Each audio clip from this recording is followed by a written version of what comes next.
नमस्कार, पुन्हा एकदा स्वागत आहे सर्वांचं अगदी मनापासून आपल्या आजच्या छोट्याशा व्हिडिओमध्ये. तर एवढे सारे ब्लाऊज आता आपण शिवणार आहोत. तर आता एक ब्लाऊज तुमच्याबरोबर शेअर करते मी. चला तर मग सुरुवात करूया. सगळ्यात अगोदर इथं मी अस्तर घेतलेला आहे डबल फोल्ड करून, बंद बाजू आपल्याकडे, ओपन बाजू पलीकडे. सगळ्यात आधी उंची टाकून शोल्डर टाकलेला आहे. शोल्डर 6 घेतलेला आहे, मुंडा पण 6च घेतलेला आहे मी. छातीचा चौथा भाग 38 छाती आहे तर 9.5 घेतलेला आहे आणि शिलाईसाठी 1.25 किंवा 1.5 इंच तुम्ही सोडू शकता. कंबर 8-32 आहे तर 32चा चौथा 8, 1 इंच टक्ससाठी 1.25 इंच किंवा 1.5 इंच मार्जिनसाठी सोडायचं आणि आपण लाईन ड्रॉ करून घ्यायची. त्यानंतर मग मुंड्याच्या बाहेरच्या बाजूला 1 इंच घेऊन गोल आकार देऊन घ्यायचा आणि आपण गळा आहे ना तो मेन फॅब्रिक जोडल्यानंतरच मग आपण गळा कट करणार आहोत. तर आता कटिंग करून घेते मी मागचा भाग. तर मागचा भाग कटिंग करून झालेला आहे. आता आहे तो पुढचा भाग कट करणार आहोत. तर जसा आहे तसा आपण लाईन चॉकनी ड्रॉ करून घ्यायची, जसा आहे मागचा भाग तसा. आणि मग नंतर मग आपण अर्धा इंच कमरेच्या बाजूला वाढवणार आहोत आणि खाली 1 इंच क्रॉस पट्टीसाठी आपण 1 इंच वाढवणार आहोत. तर आता वाढवलेला आहे. त्यानंतर मग गळा घेणार आहे 2.5 इंच आणि खाली घेणार आहे 5.25 इंच. अर्धा इंच गळ्याच्या बाजूला घेऊन आपण गोल आकार देणार. 3.5 इंचाची क्रॉसपट्टी कमरेच्या बाजूला आणि हुकाच्या बाजूला 3.5 इंच आणि कमरेच्या बाजूला 3 इंच अशा प्रकारे क्रॉसपट्टी घेतलेली आहे. आता ही कट करून घ्यायचा.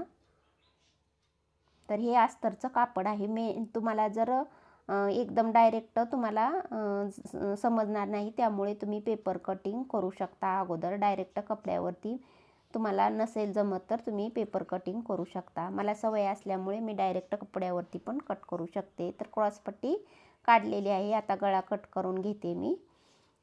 तर गळ्याच्या नंतर आता आपण कटोरी घेणार आहोत. तर कटोरी आपण 6.5 इंच घेणार आहे.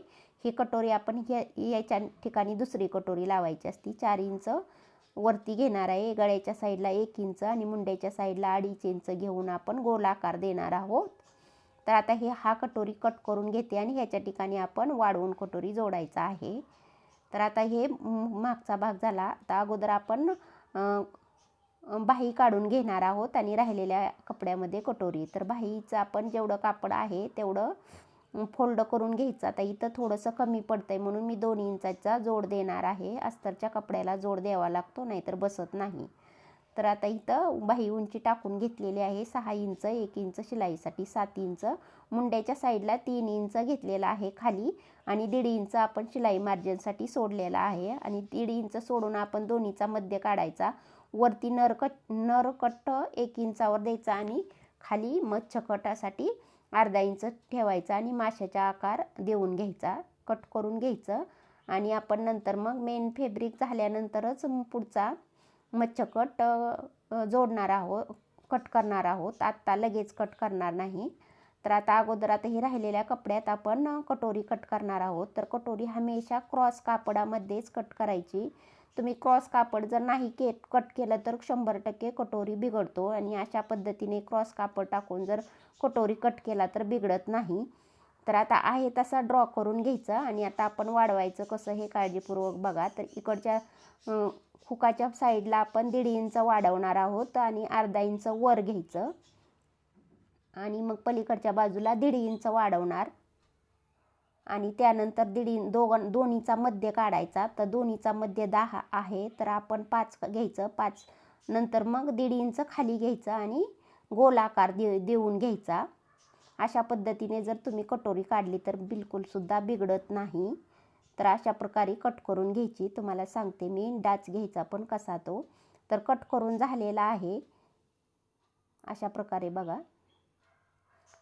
आता आपण डाच कसा घ्यायचा. तर डाचसाठी आपण दोन्हीचा मध्य काढायचा आणि व्यवस्थित कट करून घ्यायचं. 1.5 इंचाचा डाच घ्यायचा आणि वरती 3.5 इंच घ्यायचं आणि लक्षात यावं म्हणून आपण कैचीने थोडंसं चुटकं मारून घ्यायचं आणि तिथं वाटल्यास तुम्ही चॉकनी पण लाईन करू शकता. तर आता इथं क्रॉसपट्टी काढलेली आहे. तर क्रॉसपट्टी आपल्याला 2 बाहेरून 2 आतून अशा 4 आहेत. तर ह्या अस्तरच्या कपड्याच्या क्रॉसपट्ट्या आहेत.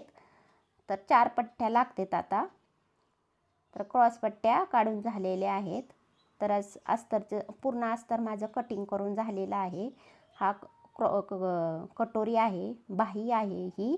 त्यानंतर हा मागचा भाग आहे, गळ्यानंतर कट करणार आहोत. हा पुढचा भाग आहे.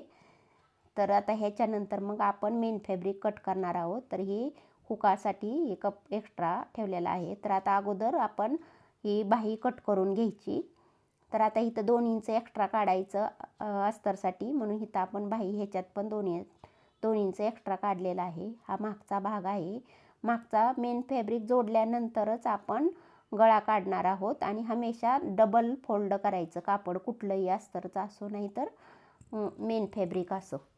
तर आता इथं पुढचा भाग पण मी लगेच कट करून घेते. तर कुठं समजलं नाही हे नक्की विचारा. आणि छोटासा व्हिडिओ आहे, आवडला तर लाईक करा. तर आता इथं सगळे कट करून मी घेते पूर्ण भाग. तर लक्षात नाही आलं तर परत एकदा तुम्ही स्किप करून पाहू शकता. तर हा पुढचा भाग आहे. तर पुढचा भाग झाल्यानंतर आपण कटोरी सेम त्याच पद्धतीने क्रॉसच कापड ठेवायचं. क्रॉसचं कापड ठेवलं तरच व्यवस्थित कटोरी बसतो, नाहीतर बिघडतो. आणि लांबतो कसा, कापड कसं लांबतं या पद्धतीने आपण ठेवायचं आणि कट करून घ्यायचं. तर आता इथं कटोरी पण झालेला आहे. आणि त्यानंतर मग आता इथं क्रॉसपट्टी, मेन फॅब्रिकच्या आपण क्रॉसपट्टी कापून घेणार आहोत. तर मेन फॅब्रिकच्या 2च वरच्या बाजूने लावायच्या आणि ह्या 4 आतल्या बाजूने लावायच्या. तर आता माझं सगळं कटिंग करून झालेलं आहे. तुम्हाला शिवायचा व्हिडिओ पाहायला आवडत असेल तर नक्की लाईक आणि सबस्क्राईब करून सांगा, कमेंट करा. आणि भेटू पुन्हा एकदा अशाच नवीन छोट्याशा व्हिडिओमध्ये. व्हिडिओ आवडला तर please like, share and subscribe करा. भेटू पुन्हा एकदा. तोपर्यंत थँक्यू.